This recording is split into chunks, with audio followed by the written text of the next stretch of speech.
pegar minha água, né? Sem água, quem sou eu? Ninguém.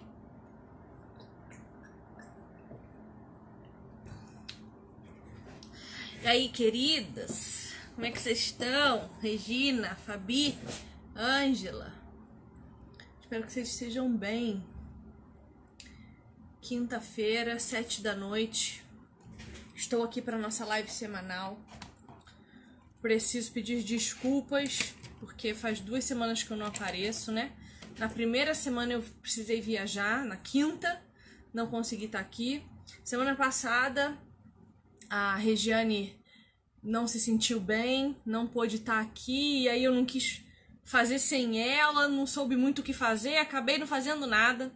Mas essa semana estou aqui porque compromisso com vocês é compromisso com vocês, eu não deixo de jeito nenhum. Então, vim pra gente bater um papo toda quinta, às 7 da noite. Eu quero estar aqui com vocês pra gente poder bater um papo sobre Bíblia, teologia, feminilidade, vida cristã, casamento, solteirice, viuvez, o que vocês quiserem conversar, o que vocês quiserem perguntar. Inclusive, tem um balãozinho de perguntas aí do lado do espacinho de comentário. Se você olhar para a direita, tem um balãozinho com uma interrogação. Você fica à vontade para mandar suas perguntas ali, mas também pode comentar que como somos só eu e você hoje aqui essa noite, a gente vai ter liberdade para conversar tranquilamente. Confesso que estou um pouco nervosa de estar aqui sozinha. Estou nervosa? Estou. Fiz até uma maquiagem bem bonita para distrair você do meu nervosismo. Então foca nessa maquiagem belíssima que eu fiz pra você e me ajuda a ficar tranquila pra gente conseguir fazer essa live junto aqui. Combinado?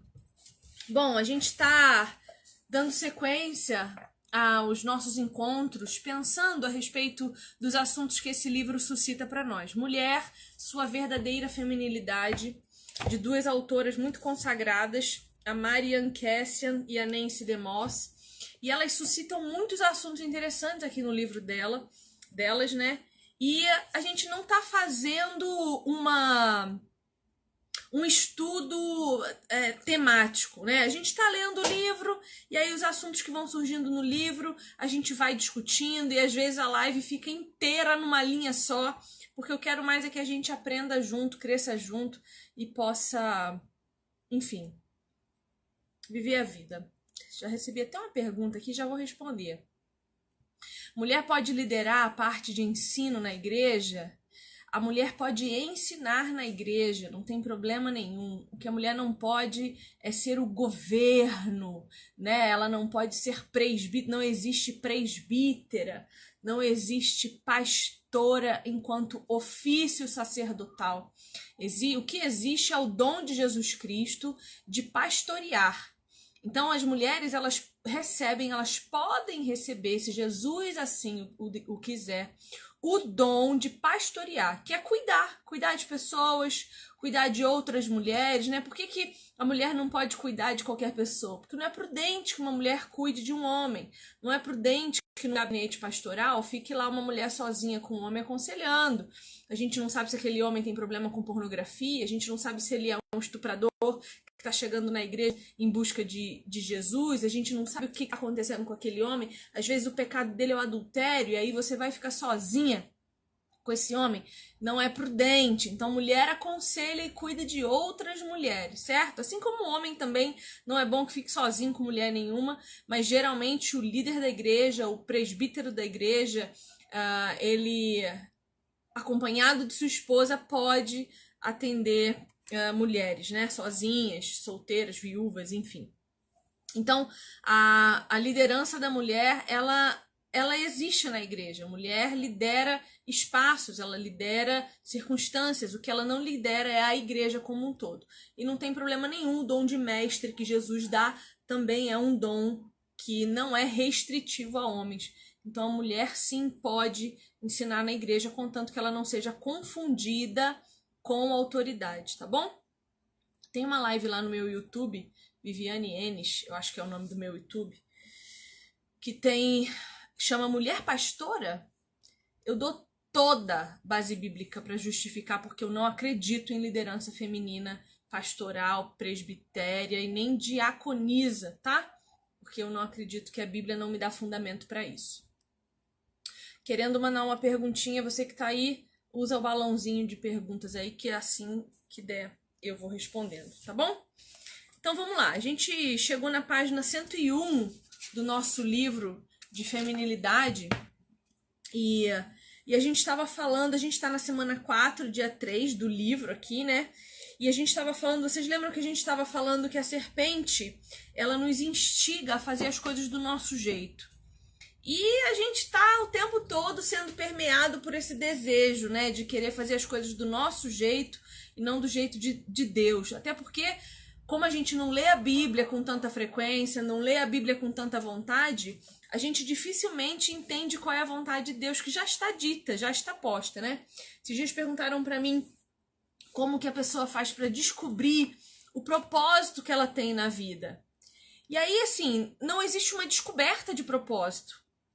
A palavra de Deus mostra para nós que Jesus só faz um chamado para a humanidade: sermos seus discípulos. Oi, Monique, boa noite, querida. Então, a gente é chamado por Jesus Cristo a ser discípulo. Esse é o chamado da humanidade. Então, eu tenho um chamado pastoral. Não. Jesus não chamou ninguém para ser pastor. Jesus não chamou ninguém para ser mestre. Jesus não chamou ninguém para ser apóstolo. Jesus chamou para ser discípulo. O que sai daí, aí os dons se manifestam e aí existe o que a gente chama de vocação. Então, uns são vocacionados a apóstolo, outros são vocacionados a profetas, outros vocacionados a mestres e pastores e etc. São 5 os dons de Jesus Cristo, né? E propósito, a Bíblia vai dizer para nós que só existe um propósito de Deus para a humanidade. Romanos 8 vai falar que o propósito de Deus é fazer com que sejamos parecidos com Cristo. Por isso, todas as coisas vão cooperar para o nosso bem. Porque o que é o nosso bem? Parecermos com Jesus Cristo. Quanto mais parecidos com o Filho de Deus, mais seremos filhas e filhos de Deus, né? No sentido de manifestação de virtude. Então, quanto mais eu me pareço com Jesus, mais virtuosa eu sou, mais pertinho da comunhão com Deus eu estou, mais pertencimento enquanto filha eu sinto, né? Porque eu estou cumprindo o meu propósito. Então, se alguém falar assim pra você, eu tenho chamado de ser músico. Não, você não tem chamado. Jesus não chamou ninguém para tocar música, Jesus não chamou ninguém para cantar, Jesus não chamou ninguém para isso. O nome disso é talento.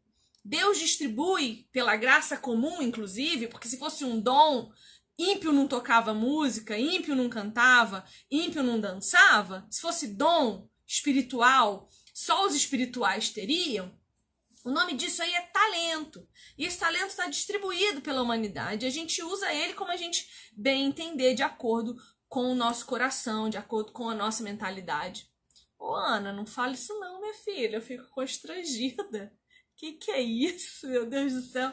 Recebendo um elogio logo cedo. Não dou conta. Obrigada, querida. Bom, e aí...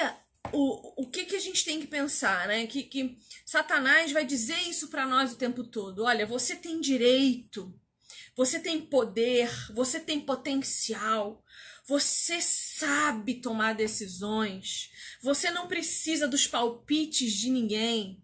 Mas perceba como tudo isso é antibíblico. Quando Satanás diz para nós que a gente tem direitos e a gente precisa pensar em Jesus, a gente vê a Bíblia dizendo assim, olha... Jesus se esvaziou da sua glória para não reivindicar aqui os seus direitos de Deus. Então Jesus abriu mão de todos os direitos dele para obedecer a Deus. Não, dom e vocação não são sinônimos. Você pode ter um dom e não exercer. Você pode ter a vocação é aquilo que você sabe fazer bem. É aquilo que você gosta de fazer. É aquilo com o qual você vai trabalhar. O dom de curar não é uma vocação, eu não trabalho curando. Eu trabalho sendo dentista e evangelizando e usando os meus dons espirituais de discernimento, de conhecimento.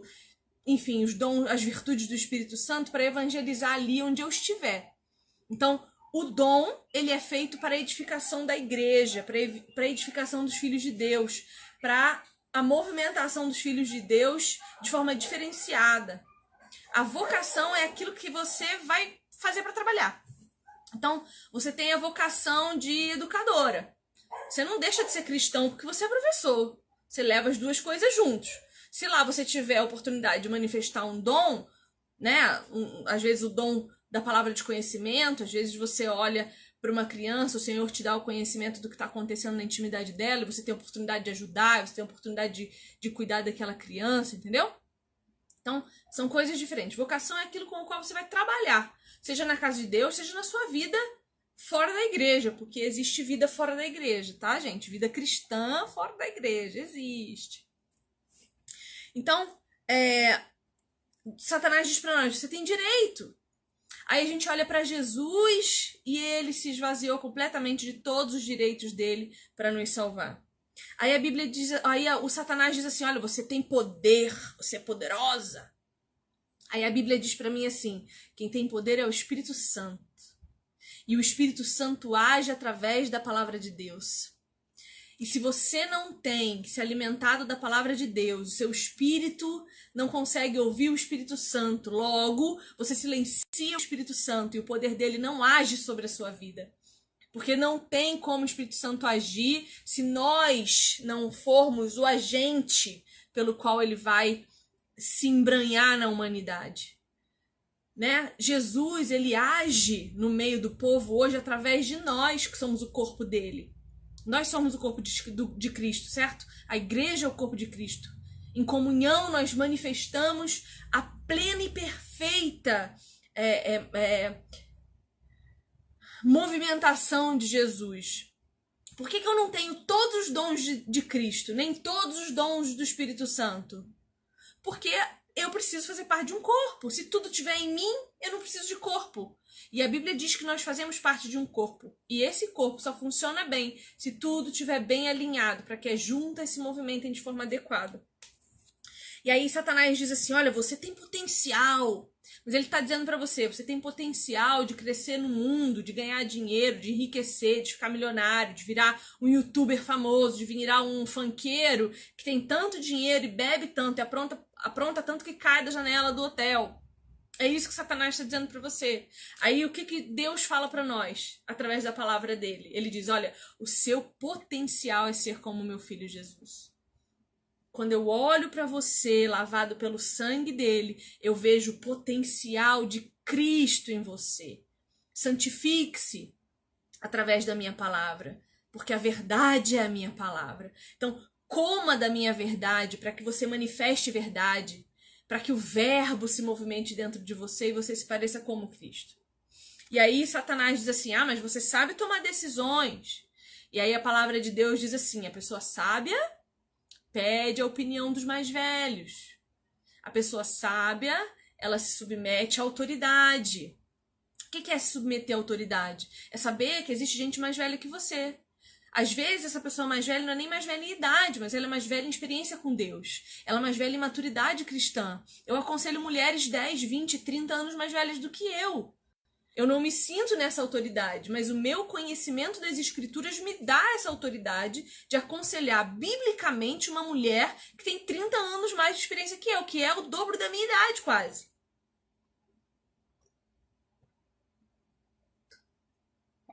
Porque não adianta, e eu falo de carteirinha, não adianta você ter milhares de experiências de anos de vida se você não tiver experiência com o seu Senhor. Porque diferente de ter experiência e maturidade física, né? Uma experiência de vida contada pelos anos cronológicos, é muito diferente de você ter maturidade de comunhão com o teu Criador. De maturidade, de olhar para uma circunstância e falar, opa, eu não sei você, mas eu conheço pessoas de mais de 60 anos que erram os mesmos erros há 60 anos. Que estão há 30, 40 anos batendo a cabeça nos mesmos problemas e não conseguem enxergar as soluções. Por quê? Porque experiência não significa necessariamente um aprendizado correto. Quantas vezes eu escutei assim? Não, deixa ela se ferrar, aí ela aprende. Não necessariamente. Você, quantas vezes você já se ferrou numa decisão que você tomou? Pagou um preço. Daí um ano você fez a mesma coisa de novo. Escolheu o mesmo cara ruim, dedo podre. Errou na educação do segundo filho. Você prometeu que você não ia fazer a mesma coisa no segundo que você fez no primeiro, você fez de novo. Então, experiência de vida não necessariamente é aprendizado. Mas experiência com Deus é amadurecimento real, é amadurecimento espiritual. Você vai começar a olhar para a palavra e vai dizer, ué, como que a Bíblia sabe disso? Aí você vai entender, bom, deve ser porque a humanidade não muda os pecados há milênios, né? A gente está sempre errando nas mesmas coisas. Por quê? Porque rejeita Deus, porque rejeita o conhecimento de Deus, porque rejeita o fato de que Deus nos conhece muito mais do que nós mesmos. E rejeitamos também o fato de que Satanás nos conhece muito melhor do que nós mesmos. Porque Satanás é mestre em conhecimento humano. Ele conhece o nosso jeitinho, ele conhece as nossas reações. Ele é treinado. Ele é treinado. Desde que Adão e Eva eram Adão e Eva, ele é treinado. Para saber as nossas reações, para saber de que a gente tem medo, só pela maneira como a gente se assusta, ou pela maneira com que quando alguém fala alguma coisa para nós, a gente reage. Ele tá ligado. Mas mais do que ele, Deus conhece o nosso coração, Deus sonda os nossos pensamentos, ele conhece. Então, a gente precisa ouvir os conselhos do Senhor. A gente precisa, né? E aí, Satanás vai dizer para nós assim, ó, que nós não precisamos dos palpites de ninguém. Gente, olha só, nós estamos muito acostumados, e isso é um grande problema, e eu creio que isso está mudando, para a honra e glória do nome do nosso Senhor Jesus. Nós estamos muito acostumados a escolher mal as nossas amizades, a escolher mal as pessoas que a gente pede opinião, a escolher mal os nossos relacionamentos, a virar, inclusive, codependente de pessoas, que é uma forma de idolatria relacional. Então, eu tenho aí uma codependência no fato de eu querer buscar vida em outras pessoas. Isso faz com que eu tenha dificuldade até de ter opinião própria. Então a gente está muito acostumado a essa dependência emocional, a essa idolatria relacional, e a gente se frustra e se traumatiza e se fecha num casulo que ninguém mais consegue acessar. Só que isso na família de Deus é um problema, porque ninguém consegue crescer sozinho. Um dedo não se movimenta corretamente se ele não estiver preso na mão. O olho sem o outro, se você separar os dois, cada um vai olhar para um lado e ninguém vai enxergar nada. Se você separar as pernas e dizer para elas cada uma andar para onde quiser, você vai viver caído no chão, não há coerência. Então a gente precisa, primeiro, o que a Bíblia diz a respeito de fazermos escolhas? Nós precisamos observar, silenciar, né? Provérbios vai dizer isso para nós o tempo todo. Cuide com a sua boquinha. Proteja as suas atitudes. Para que você não seja precipitado. Para que você não esqueça, inclusive, quem é que está no comando das coisas. Então perceba, o teu trauma de relacionamentos ruins, que são sua responsabilidade, porque você escolheu mal, porque você confiou errado, porque os sinais de um traíra aparecem. Os sinais aparecem. Quando Judas brigou com Jesus, reclamou para todo mundo ouvir que Maria estava desperdiçando dinheiro, adorando ao Senhor, o sinal estava claro de que Judas era um traíra. Então observe, sabe, o comportamento das pessoas. Sonde elas. Pergunte mais do que fale. Um dos problemas graves de Eva foi ter falado mais do que a serpente perguntou. Ela não fez uma pergunta para a serpente. Em momento nenhum, ela podia ter falado assim, escuta, bicho não fala. Como é que tem uma cobra falando comigo aqui? Ô Adão, que isso? Só Deus fala conosco? Como é que a cobra fala? Eva não fez uma pergunta. E é assim que a gente vive a nossa vida. A gente só quer falar. A gente tá tão carente, tão codependente, tão emocionalmente frustrado, idolatrando tantos relacionamentos, nunca o de Deus, nunca um com ele, porque se tu gastasse 1 hora do teu dia ajoelhado orando, você não ia ter necessidade nenhuma de falar com mais ninguém, porque chega, gasta a garganta, chega, fica rouca. É 1 hora orando, 40 minutos cantando os louvores, você não tem mais palavras para falar com ninguém, você não tem mais garganta, você não tem mais nem o que contar para ninguém, você vai ter gastado tudo. Mas você não faz isso, então você fica procurando pessoas com quem falar. Aí você fala muito mais do que devia, você fala para qualquer um, e aí depois fica magoada porque alguém contou o seu segredo, porque alguém mentiu para você, porque alguém te enganou. Mas os sinais sempre estão lá. Sempre, sempre os sinais estão lá. E aí, por você não saber ter discernimento, maturidade para perceber, você não quer mais o palpite de ninguém. Eu acho que para qualquer decisão que a gente toma, a gente tem que perguntar, no mínimo, para 2 pessoas. Deus e o homem ou a autoridade sacerdotal sobre a nossa cabeça. Decisões sérias, né? Não entre azul e rosa na hora de sair de casa. Decisões sérias. A gente tem que pedir palpite das pessoas, até porque o tempo que a gente leva para pedir palpite, o tempo que a gente gasta ouvindo o que a pessoa tá dizendo, a nossa cabeça tá funcionando e a gente tá pensando melhor.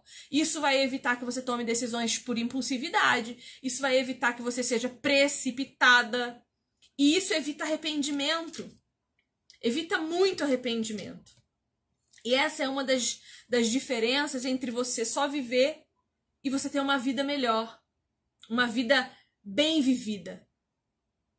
É você olhar para a Escritura, entender quais são os conselhos dela e praticar. E isso é disciplina espiritual, viu, gente? Isso não é fácil, não é agradável no começo, não é gostoso. Pode ser que nunca seja agradável alguma coisa na sua vida, mas é disciplina espiritual. E a disciplina não é o alvo. O alvo é a liberdade que o resultado da disciplina te dá.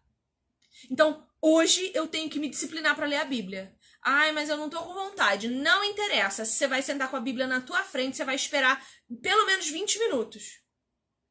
Disciplina. Amanhã, tua cabeça vai estar assim, bom, o cérebro, né? Porque o cérebro, ele acredita naquilo que a gente conta, viu? O cérebro, ele não é inteligente sozinho, não. Ele precisa da nossa boca, dos nossos olhos, dos nossos ouvidos. Então você diz pra ele, você não vai sair daqui enquanto você não fizer o que eu tô mandando. Aí amanhã, ao invés de ele ficar bravinho 20 minutos, ele vai cansar com 10. Aí nos outros 10 você já consegue abrir a Bíblia. No terceiro dia, os 10 minutos que ele ia ficar bravinho, ele diminuiu pra 5. Então você tem 10 minutos pra abrir a Bíblia e 5 pra você começar a conseguir ler. E assim, gradativamente. Daqui a pouco você tá lendo a Bíblia que você nem percebe mais. Virou um hábito. Virou um comportamento comum. Aí você vai para a próxima disciplina espiritual, né? Ah, eu tenho dificuldade de orar, não interessa, ajoelha e espera. Teus pensamentos vão começar a rodar, você começa a falar com Deus ali. Em vez de ficar deixando o seu pensamento sozinho, você fala, Senhor, vamos conversar. Deixa eu te contar um negócio. Você vê, ontem eu tava num dia meio chateado com os negócios que eu não queria fazer, e eu fico chateada quando eu tenho que fazer uma coisa que eu não quero. Não sei você... Não sei se é assim, mas eu sou assim. E eu tenho que fazer um negócio que eu não quero, eu tô procrastinando tem um tempo. E aí eu ajoelhei aqui pra orar pra Deus, porque eu pensei assim, eu só queria deitar no colo de Deus hoje. Aí o Espírito Santo falou assim, deita. E eu tenho uma cadeira aqui, que é a cadeira que eu oro, que quando eu deito mesmo, assim, né? Eu fico ajoelhada e deito onde a pessoa senta e deito. E eu fico imaginando que eu tô deitada mesmo nas pernas de Jesus Cristo, e ele tá com a mão na minha cabeça. Eu funciono na imaginação. E eu ajoelhei ali, deitei nas perninhas de Jesus. Aí eu falei assim, ai, Senhor, eu queria tanto que o Senhor pulasse minha vida em 10 anos, né? Eu queria saber como que minha vida vai estar em 2035. Ia ser tão mais fácil se a gente já pulasse a minha vida 10 anos, porque daí eu já ia ter resolvido mestrado, eu já ia ter feito meu doutorado, se Deus quiser. Eu já tinha resolvido tudo, eu já tava dando... era só dar continuidade. Aí o Espírito Santo falou assim pra mim, mas escuta, você quer pular 10 anos, tudo bem, mas aí você vai perder 10 anos de convivência com seu marido. A vida é tão curtinha. Aí eu fiquei, gente, 10 anos sem o meu marido. É muito tempo. É muito tempo. Se eu ficar 10 anos sem conviver com meu marido, eu já não vou mais nem conhecer ele. Porque as pessoas mudam. Eu não sei você, mas uma vez por ano eu tenho que me reavaliar pra saber o que mudou, porque já mudou muita coisa em um ano. 10 anos sem conviver com os meus amigos, eles vão ter casado, tido filhos, e eu não vou ter participado. Então perceba como a gente perde momentos, a gente perde coisas por rejeitar as nossas dificuldades. Sabe? A gente precisa entender que o sofrimento fica mais fácil de suportar quando você elimina aqueles que você não precisa ter. A gente fica sofrendo por coisas idiotas. A gente sofre por causa de política. Não tem que sofrer por causa disso. A gente fica sofrendo por causa de briga dos outros, por causa de televisão, por causa de internet, por causa do fulaninho que tem mais do que eu, por causa de ciclaninho, que sei lá. A gente sofre por coisas estúpidas. E aí, a nossa resistência para os sofrimentos reais fica muito baixinha. Porque a gente tá sofrendo por tanta coisa imbecil que quando a pancada vem, a gente não dá conta. Porque a nossa resistência ao sofrimento baixou no nível dos sofrimentos que a gente tem escolhido sofrer. Aí a gente não consegue mais nada. A gente não consegue mais nada. Então veja, se a gente acreditar em todas essas mentiras de Satanás, a gente vai ver, a gente vai ter alguns entendimentos distorcidos de Deus. Primeiro, Deus é muito controlador. Se eu não posso ter direito, se eu não posso ter poder, se eu não tenho potencial para viver nesse mundo do jeito que eu quiser, se eu não posso tomar decisão sozinha, se eu tenho que ficar pedindo opinião para os meus irmãos na fé, mas esse Deus é muito controlador. Eu não quero igreja porque é muita regra, muita norma. Eu não leio Bíblia porque é muita lei. Mas, gente, pera. Viver dentro daquilo que Deus espera de nós é a completa liberdade. Porque a gente volta para o lugar que fomos criados a estar. Quando a gente para de fugir desse lugar criacional, a gente relaxa, a gente fala: nossa, eu tô obedecendo ao meu pai. O filho obediente recebe cuidado, recebe amor, recebe provisão, recebe herança, recebe família, recebe tudo. Então por que eu não vou obedecer? O filho rebelde passa fome. O filho rebelde vive na miséria. O pai tá lá sofrendo pelo filho, mas o filho tá comendo com os porcos. Então volta, meu bem, volta para casa. Volta para sua casa. Deus vai sair correndo de onde ele tá te receber. Mas você precisa voltar, você precisa tomar consciência de que você tá comendo lavagem. De que você tá vivendo no meio do esterco. Volta! Deus deu para nós a opção de escolher vida e morte desde o jardim. Ele diz assim, olha, você pode comer livremente do que você quiser e da árvore da vida. Mas tem a árvore do conhecimento do bem e do mal, que é a escolha da morte. Você que sabe. E a gente vem escolhendo a morte, E a morte tem sido a nossa principal decisão. Tá na hora de parar de escolher a morte. E a vida a gente só encontra no único caminho que leva até ela, que é Jesus Cristo. Então a última coisa que Deus é controlador. Outra coisa que a gente vai acreditar é que a gente não vai ser penalizado pelas escolhas que a gente faz. Deixa eu falar uma coisa pra você. O mundo cobra. As consequências virão. O juízo de Deus tem sido lançado devagarzinho, paulatinamente, no meio de nós. E o mais terrível julgamento ainda virá. E deixa eu te falar uma coisa, os ímpios serão julgados diante de todos, para a sua vergonha. Deus envergonhará os seus inimigos. E a palavra de Deus diz para nós que se nós não estamos em Cristo, nós somos inimigos de Deus. Ele sequer ouve as nossas orações. É a palavra de Deus que vai dizer isso em Colossenses, em Tiago, que nós sem Cristo somos inimigos de Deus. Então nós seremos penalizados, sim. Existem 3 tipos de morte. A morte física, que para mim é a menos pior, porque a morte ela não me representa perigo nenhum. O dia que eu morri, acabou. Para mim vai estar encerrada a conversa. Então, a morte não pode nada contra mim. Porque o dia que ela vier, acabou. Eu não vou nem ver ela vindo. Ela veio, acabou. A morte espiritual, que é muito complicada, porque a gente vive nela nesse mundo sem Jesus Cristo. E é uma morte espiritual que nos traz inimizade com Deus, distância dele. E quanto mais distante de Deus nós estamos, mais difícil é a nossa vida.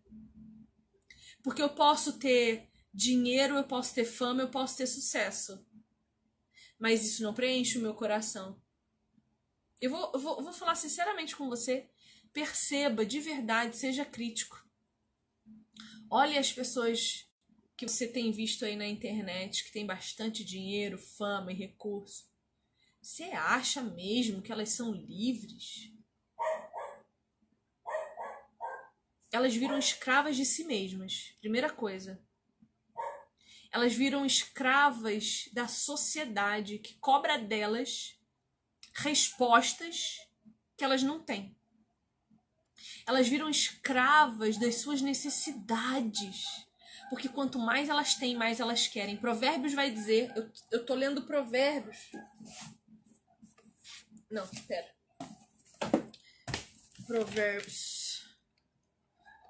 Provérbios vai dizer pra nós... Não, Eclesiastes. Eu tô lendo Eclesiastes. Ai, meu Deus do céu. Olha, eu tô lendo Bíblia em tanta Bíblia que eu já não sei mais onde é que eu tô lendo o quê. Eu tô lendo Eclesiastes numa... Tô lendo Lucas noutra. No áudio eu tô escutando Gênesis. Inclusive achei um podcast maravilhoso que tem a Bíblia, a mensagem inteira coiseada lá. Inteira. E hoje eu saí pra caminhar e escutei os 7 primeiros capítulos de Gênesis. Fiquei muito feliz comigo mesma. Eclesiastes vai dizer pra nós de que nada do que a gente consegue debaixo do sol satisfaz o nosso coração idólatra. Quem ama o dinheiro... Eclesiastes capítulo 5, verso 10. Quem ama o dinheiro jamais terá o suficiente. Quem ama as riquezas jamais ficará satisfeito. Perceba, Deus promete para nós suficiência nele. Promete para nós satisfação nele. E ele vai dizer... Isso também não faz sentido. Quando aumentam os bens, também aumentam os que os consomem. Você acha que se você tivesse muito dinheiro, riqueza, status, fama, sociedade, você teria bons amigos? Você poderia confiar nas pessoas? Você sabe o que é viver sem conseguir confiar na sua sombra? Porque você não sabe a verdadeira intenção daquela pessoa se aproximando de você? Se é te ajudar, te amar e sentar à mesa contigo ou te dar uma facada pelas costas? Porque o amor está se esfriando. O amor está se esfriando. O podcast, Elisângela, é a Bíblia Falada Completa, do Israel Ângelo. Tem a Bíblia inteira. São 1189 episódios. Vou começar Gênesis 8. E aí eu vou caminhar escutando. Hoje eu caminhei 40 minutos, deu para escutar os 7 primeiros capítulos da Bíblia em Gênesis. Então perceba, haverá penalidade pelas nossas ganâncias. E a morte espiritual é terrível, porque ela nos faz cegos ainda por cima. Nos faz cegos. A gente não consegue enxergar a verdade. Não consegue. Isso é muito triste. E aí é a terceira morte, que é a morte eterna, que é a pior de todas, porque você não tem mais chance. Você não tem mais como ver Jesus e se arrepender dos seus pecados. Você não tem mais chance nenhuma de entrar na eternidade com Deus se você morrer na sua morte espiritual. Mas a vitória é que a morte morreu com a morte de Cristo na cruz. A morte espiritual em Cristo acaba. Então precisamos estar nele. Vou deixar nos stories, Joyce. Eu vou deixar o link nos stories assim que acabar a live, eu coloco lá. Pode deixar, tá? E aí a terceira coisa que a gente acredita quando a gente tá em pecado, ouvindo os conselhos malignos de Satanás, é que os benefícios serão maravilhosos.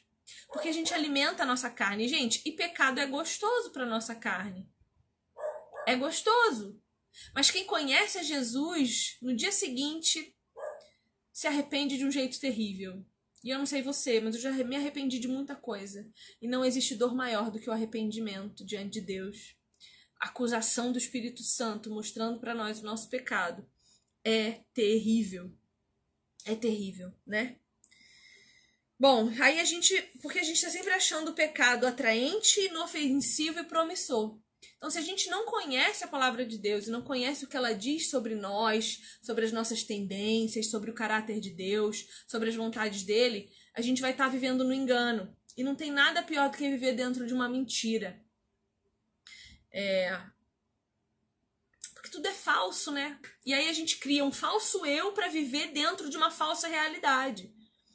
Então, assim, do mesmo jeito, gente, sinceramente, do mesmo jeito que eu apareço aqui maquiada pra vocês, e eu tô maquiada aqui é pra vocês. Porque eu quero que vocês entrem, se sintem agradáveis e achem beleza, porque a estética é bonita, a beleza é bonita, ela é atraente, ela é agradável.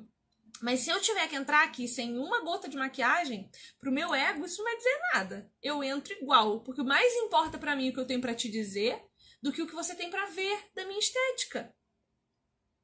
Pra mim não importa. Eu gravei um monte de stories no meu Instagram hoje falando sobre essa moda. Não sei se é moda, não. Eu acho que isso já deve ser bastante antigo, mas é porque isso tá me incomodando nas últimas semanas, assim, que eu tô ouvindo falar muito disso. Dessa coisa da gente achar que a gente tem que ser leoa, da gente achar que a gente tem que ser uma guerreira leonina, lutadora. E eu gravei uma série de stories falando que eu não concordo com isso, não. E eu tava caminhando na rua, suada, vermelha já, porque eu tava debaixo de um sol de 40 graus. Mas eu precisava falar aquilo naquele momento. Eu tava inspirada naquele momento. E eu não ia me preocupar se você ia me achar bonita ou feia. Eu quero que você ouça o que eu tenho pra te dizer e pense. Eu só quero te levar a pensar. Não quero te levar nem a concordar comigo.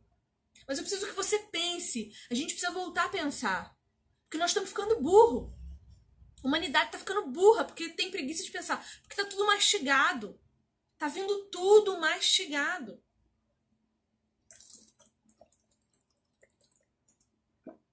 E é por isso que nós estamos sendo enganados. A gente vai pra igreja ouvir o pastor, mas a gente não confere na Bíblia se o que ele tá dizendo é verdade ou não.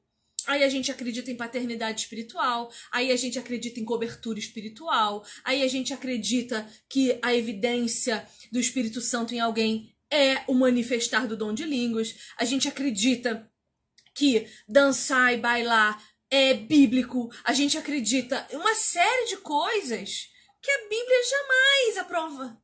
Jamais aprovaria. E jamais aprovará. Porque nós estamos ficando burro e preguiçoso. O que eu mais recebo é assim. Ai, Vivi, eu não tenho ânimo para ler a Bíblia e orar. Não interessa. Deus não está pedindo para você ter ânimo. Deus está pedindo obediência. Obedeça. Médica falou para mim, se você não fizer atividade física e não dormir bem, não adianta nenhum dos tratamentos que você está fazendo para sua intoxicação alimentar. Eu não gosto de caminhar, eu sou sedentária e gosto de ser sedentária. Mas eu sou obediente. Se eu obedeço a Deus, é muito fácil para mim obedecer às pessoas. Porque Deus me exige muito mais. Então, obedecer uma médica que quer inclusive o meu bem, é fácil. Então, eu estou caminhando. Querendo ou não querendo, gostando ou não gostando, não interessa. A médica não perguntou pra mim se eu gosto de caminhar. Ela falou, vai e faz, porque senão o teu corpo vai padecer. Deus está falando pra você, não me interessa se você gosta de me obedecer ou não. Você tem que me obedecer, querendo ou não querendo, gostando ou não gostando. E a gente precisa entender que isso é pro nosso bem. E confiar que é. Confiar em Deus não é ver um milagre acontecendo para crer. Não é sentir a presença de Deus, ouvir a voz de Deus. Não tem nada a ver com isso. Confiar em Deus é, não estou ouvindo, não estou sentindo, não sei se Deus está aqui ou se não está, porque eu não vejo. Mas eu creio. Eu confio, porque a palavra dele diz que ele está comigo em todas as ocasiões, que ele não me abandona em momento nenhum, que o Espírito Santo dele habita dentro de mim. E se eu sou morada de alguém, esse alguém está em casa. A gente volta para casa, o Espírito Santo também volta. De vez em quando ele pode dar uma afastada. Se tu pedir, que o Espírito Santo é educado, ele é um gentleman. Se tu falar, Espírito Santo, sai daqui, ele vai, tá, fia? Se engana, não. Mas do mesmo jeito, você fala, Espírito Santo, me ajuda dentro em mim. Eu tô com dificuldade de obedecer. Por exemplo, eu tô lendo Eclesiastes. Eu não entendo. Eu não tô conseguindo entender. Eu não entendo Salomão. Eu não entendo o que esse livro tá fazendo na Bíblia. Mas se tá ali, a burra sou eu. Não é Deus. Se tá ali, é porque Deus quer. Então não interessa se eu tô entendendo ou não. Isso só mostra que eu sou limitada, que eu preciso estudar mais, que eu preciso procurar entender melhor. Então o que eu vou fazer?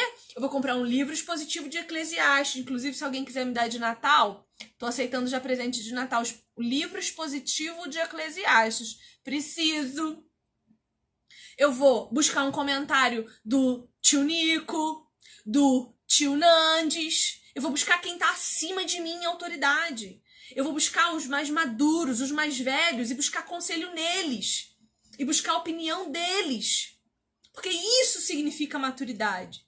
Se eu obedeço a Deus, que eu nem vejo, que eu preciso até da ajuda dele para me ajudar a entender que ele está aqui, que dirá obedecer às pessoas? Fica fácil, porque elas eu vejo. Se eu me submeto a Deus diante da majestade dele, o que é me submeter ao meu marido? Não é nada, gente. Porque, sabe, Deus é outra parada. Eleva o nosso entendimento, eleva. A gente precisa sair da bolha, crescer, amadurecer, gerar conhecimento para que a nossa cabeça se expanda, o nosso entendimento se expanda e Deus possa agir dentro de nós através desse conhecimento adquirido. Porque conhecimento sem submissão a Deus, cuidado. Vai virar arrogância, soberba e um monte de coisa que a gente tá vendo por aí em todo lugar. Então, assim, é conhecimento, mas é oração, é adoração, é submissão, é Senhor, me mantenha aqui baixinha. Eu faço essa oração todos os dias, porque eu já tenho essa... O mundo me fez, né, assim... Eu sou uma leoa sem Jesus Cristo. Mas eu não quero mais ser uma leoa. Eu quero ser uma gatinha dócil. Quem chama mais a sua atenção? Uma leoa ensanguentada porque acabou de caçar, ou um gatinho fofo, um bichinho delicado que tá ali olhando para você, pedindo pela sua misericórdia, dizendo, dá um pratinho de leite que eu tô com fome. Sabe, se vejo um filhote de leão no meio da rua, eu não vou botar a mão nele, porque eu sei que ele vai me atacar, ele vai me morder, ele vai me agredir. Agora, um gatinho eu vou ali, ver o que eu posso fazer, se eu posso ajudar. Eu sei que se eu fizer um cafunézinho na cabeça dele, ele amansa. Se eu der uma comidinha gostosa, ele amansa. Entende? Eu não quero ser leoa, não. Eu já fui. Eu já fui leoa. Eu já matei o meu marido. Eu já destruí minhas relações. Eu já fiquei sozinha. Igual a leoa é. Sozinha. Porque a leoa só se aproxima do macho para cruzar. Não tem namoro, não tem vida conjugal, não tem amizade. Se ela tiver que matar o marido dela, ela vai. Então, cuidado com essas analogias de leoa. Pesquisa na internet, leões selvagens, e você vai ver o que é uma leoa selvagem. Fiz essa analogia lá no meu Instagram, botei foto. Botei lá uma leoa cheia de sangue na cara de caça e uma foto de Jesus Cristo ensanguentado, indo para a cruz. Com quem você quer aparecer? Com uma leoa ensanguentada de guerra ou com Cristo, humilde? Porque Jesus é um leão na sua segunda vinda, viu? Jesus é um leão quando ele voltar. Porque agora, quando ele veio dar exemplo para nós, ser exemplo para nós, ele era um homem manso, humilde, compassivo, que até na hora de ficar irado não matou ninguém. Que sentava na mesa com os publicanos, com os hipócritas, com o seu inimigo, o seu traidor. Então toma cuidado com essas analogias, porque assim, ó, a leoa protege os filhotes, mas o cachorro também, viu, minha filha? Põe a mão no filhote de um cachorro que você não conhece, aí você não vai comer sua mão. Então, não é a especificidade da leoa se proteger os filhotes, não. Tenta roubar o filho de uma mãe que ama. Então, ó, Daniele me lembrou bem aqui o termo que a Bíblia usa para Jesus quando veio. Cordeiro, que foi em silêncio para o abatedouro. E é com esse Jesus homem que Deus quer que eu e você nos pareçamos. Não é com Jesus leão, que vem julgar, que vem condenar, que vem... Aquele é só Jesus. É o que guerreia por nós, é o que batalha por nós, é o que vence a morte por nós, é o que vence Satanás por nós. Não somos nós que vamos vencer Satanás, não. A gente vence quando nele, porque ele venceu o mundo. Por que eu venço o mundo? Por que eu venço o pecado? Porque Jesus, o leão, já venceu. Mas eu venço como? Morrendo como cordeiro. Entregando a minha vida como ele. Porque aquele que quer ser como Cristo perderá a sua vida. E perdendo-a, ganhará uma vida nova. Então, é sobre isso. Não queira ser uma leoa, porque é muito cansativo, inclusive. Tá? Ter que ficar na selva defendendo seus filhotes sozinha. Não queira ser uma leoa, não. Queira ser uma mulher segundo o coração de Deus. Você não precisa se comparar com um animal selvagem para descobrir a sua força, porque a sua força vem do Espírito Santo de Deus. E a leoa não tem o Espírito Santo de Deus, não. Ela é um bicho irracional que vai fazer o que tiver que fazer, inclusive comer você, para proteger aquilo que ela considera importante.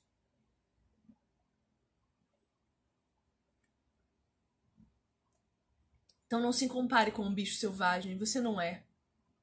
Pode ser que, assim como eu, você já tenha sido. Mas você não é e não precisa mais ser, tá?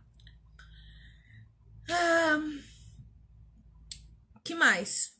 Está acabando o nosso tempo. Temos 10 minutinhos só mais aqui. Que o Instagram tá derrubando a gente com 1 hora, né? Não sei se ainda tá. Vamos testar hoje, ver até onde a gente consegue ir. Bom, Satanás prometeu uma outra coisa para Eva que nós estamos ainda querendo, né? Ele garantiu que ela seria igual a Deus. Ou seja, Eva seria seu próprio Deus. Você lembra qual foi a última vez que Satanás prometeu isso para você? Faz o que você quiser. Você sabe o que é bom para você. Toma as suas decisões. Você é dona do seu nariz. Inclusive, você tá bebendo água? Bebe água, mulher. Problema renal quando você ficar velha, hein? Nosso corpo envelhece, hein? Graças a Deus. Então, por fim, ele prometeu que ela seria capaz de discernir entre o bem e o mal. Mulher, você consegue discernir entre o bem e o mal? Você conhece o coração das pessoas para saber quando elas estão mentindo ou não para você? Você consegue prever as consequências das suas atitudes? Deus já havia dito a Adão e Eva o que era certo e o que era errado. Quando a gente decide que a gente é capaz de discernir o que é bom e o que é mal, a gente está dizendo para Deus que o que Ele diz que é certo e errado não faz a menor diferença para nós. Olha como isso é grave. Porque a gente está negociando as verdades absolutas do Senhor. Deus deu para nós um manual do que é certo e do que é errado. E aí a gente pega a Bíblia, deixa ela fechada, né, na estante, deixa ela guardada, pegando poeira, e vai viver a vida do jeito que a gente quer. Dizendo para Deus, Deus, o que o Senhor pensa, o que o Senhor acha, eu penso melhor. Eu acho melhor. Olha que loucura! Deus, o Criador de céus e terra. Deus, aquele que está em todos os lugares. Onisciente, onipresente, onipotente. E você é assim, não.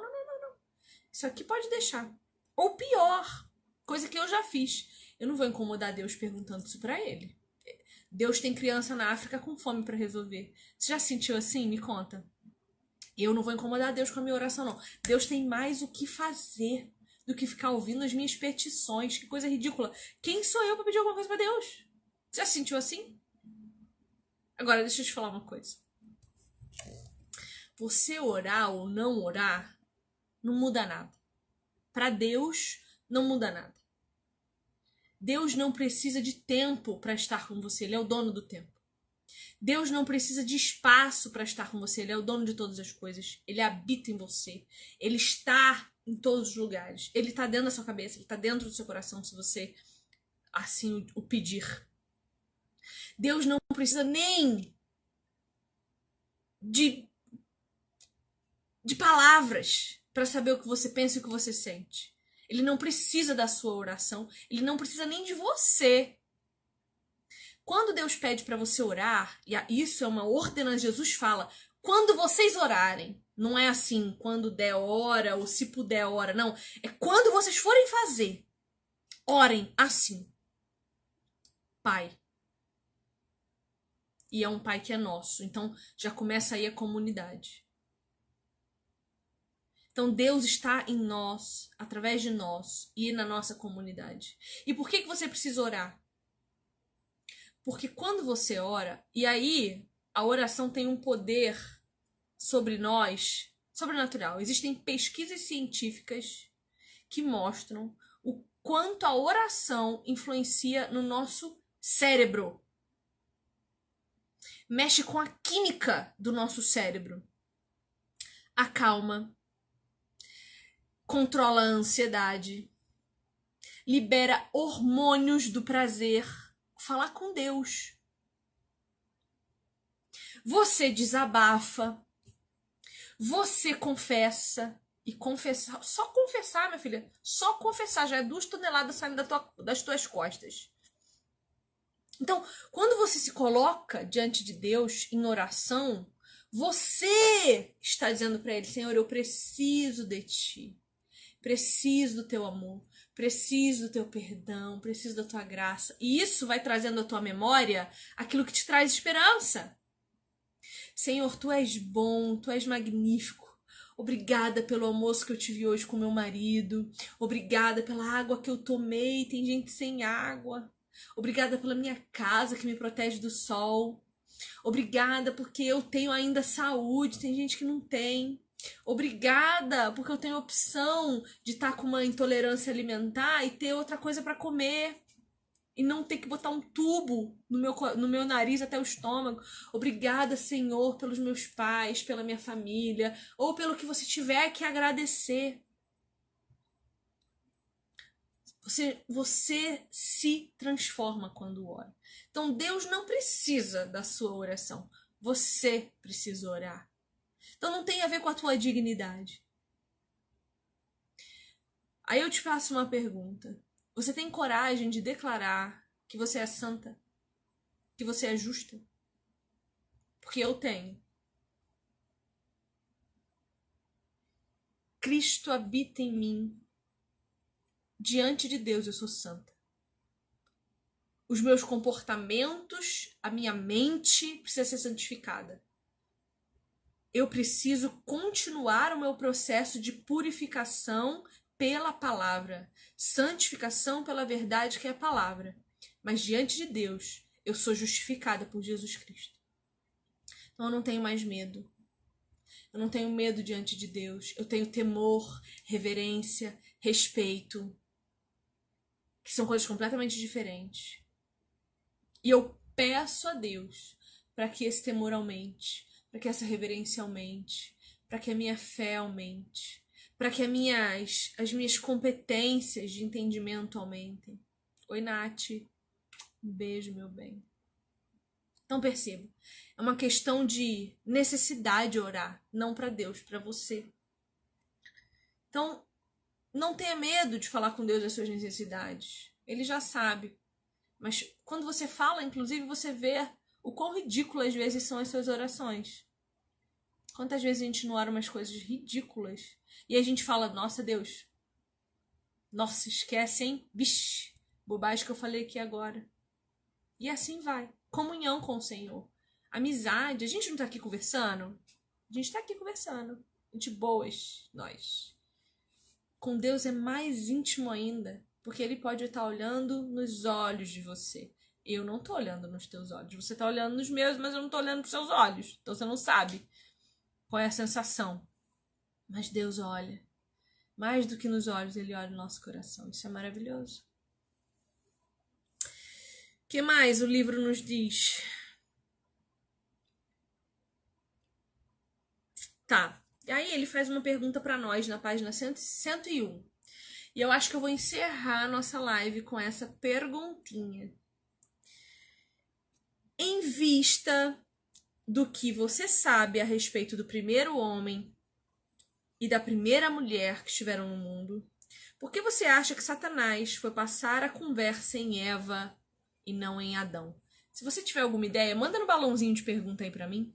Eu quero saber sua opinião. Manda rápido, manda rápido, manda rápido. Por que que Satanás foi falar com Eva e não com Adão?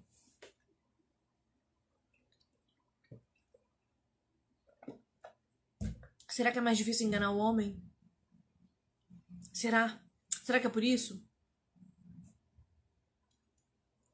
Será que a mulher é mais enganável? É mais suscetível à mentira? Será que é isso? Já pensou sobre isso? Bom, eu tenho algumas teorias, tá? Primeiro, a mulher ouve melhor. Quantas vezes eu falo as coisas pro meu marido hoje, amanhã eu falo de novo. Mas, tipo assim, ó. Meu bem, amanhã nós temos que levar o Pingo no veterinário. Tá bom, que horas? 9 horas da manhã. Amanhã a gente tem que levar o Pingo no veterinário, tá bom. No dia seguinte, 8 horas da manhã.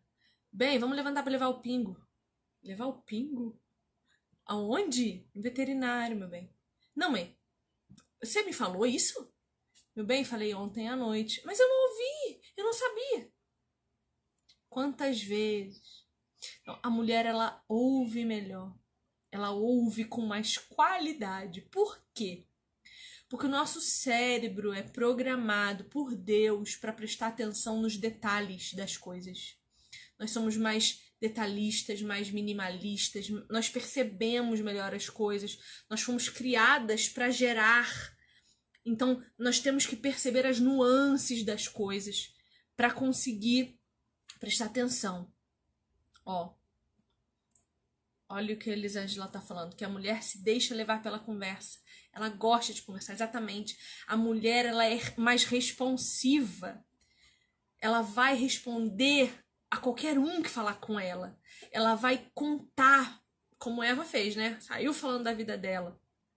Então, Satanás sabia dessa nossa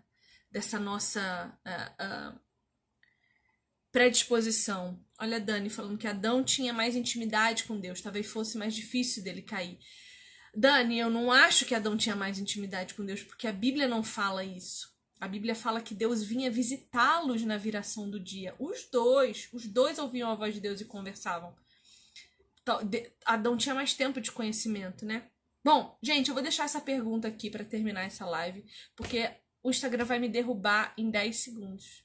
Então, na quinta-feira que vem, às 7 da noite, eu volto e a gente continua a partir dessa pergunta. Eu vou dizer para vocês as minhas teorias, tá bom? Beijo!